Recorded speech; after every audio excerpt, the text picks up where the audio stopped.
নমস্কার বন্ধুরা, খেলগল্প পরিবারে তোমাদের স্বাগত জানাই। তো আইএসএল শুরু হয়ে গেছে এবং আমাদের দুই প্রধান তাদের প্রথম ম্যাচ জয় দিয়ে শুরু করেছে। মোহনবাগান তাদের প্রথম ম্যাচ খেলেছিল কেরালা ব্লাস্টার্সের এগেনস্টে যুবভারতী ক্রীড়াঙ্গনে। সেখানে কিন্তু মোহনবাগান যথেষ্ট ভালো ফুটবল উপহার দিয়েছে। তারা 2-0 গোলে কেরালা ব্লাস্টার্সকে উড়িয়ে দিয়েছে। গোল করেছেন ম্যাকলারেন, অবশ্যই দারুণ গোল করেছেন তিনি।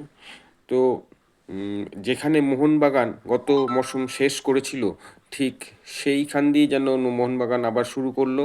অন্যদিকে ইস্টবেঙ্গল তারা কিন্তু তাদের নতুন টিম নিয়ে, বিশেষ করে ফরওয়ার্ড লাইনে নতুন প্লেয়ার নিয়ে নেমেছে এবং অস্কার ব্রুজন যে টিম সাজিয়েছিল তাতে কিন্তু অ্যাটাকিং ফুটবল উপহার দিয়েছে পুরো ইস্টবেঙ্গল। তারা অ্যাটাক করেই খেলেছে এবং যথেষ্ট ভালো ফুটবল খেলেছে বলবই।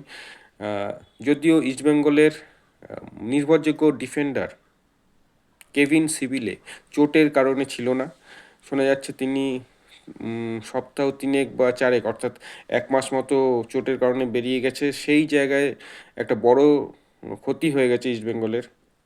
তিনি একজন নির্ভরযোগ্য ডিফেন্ডার এবং মেন প্লেয়ার টিমের, কিন্তু কিছু করার নেই। ইস্টবেঙ্গলের কপালটাই খারাপ। খেলা শুরুর আগেই, সিজন শুরুর আগেই কেভিন সিবিলে চোট পেয়ে বেরিয়ে গেছে। 1 মাস তাকে পাওয়া যাবে না। অন্যদিকে সেই জায়গা ভরাট করার জন্য অস্কার ব্রুজন নামেছিল জ্যাকসন সিংকে। তিনি যথেষ্ট ভালো ফুটবল খেলেছে আনোয়ার আলীর সাথে। তো নর্থ ইস্ট ইউনাইটেডের এগেনস্টে সবাই নজর রেখেছিল ইস্টবেঙ্গলের নতুন বিদেশি ইউসুফ ইজ্জেজারির দিকে।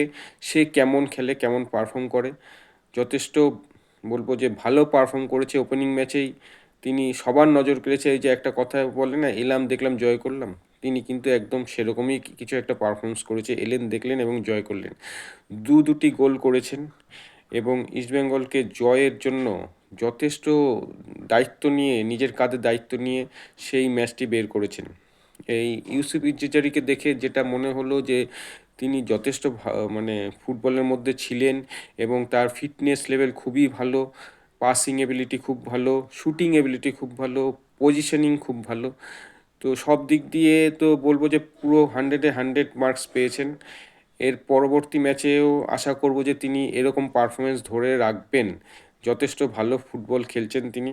দেখা যাক ইস্টবেঙ্গল এর পরবর্তী ম্যাচে কেমন খেলে এবং মোহনবাগানও কেমন খেলে।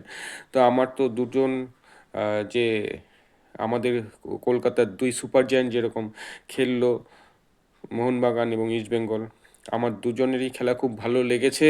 আশা করব তারা আরও ভালো খেলবো এবং এইবার আমরা একটা মহা ডার্বি দেখতে পারবো, সেয়ানে সেয়ানে ডার্বি দেখতে পারবো। তো বন্ধুরা, তোমাদের কি মনে হয় অবশ্যই কমেন্টে জানাও।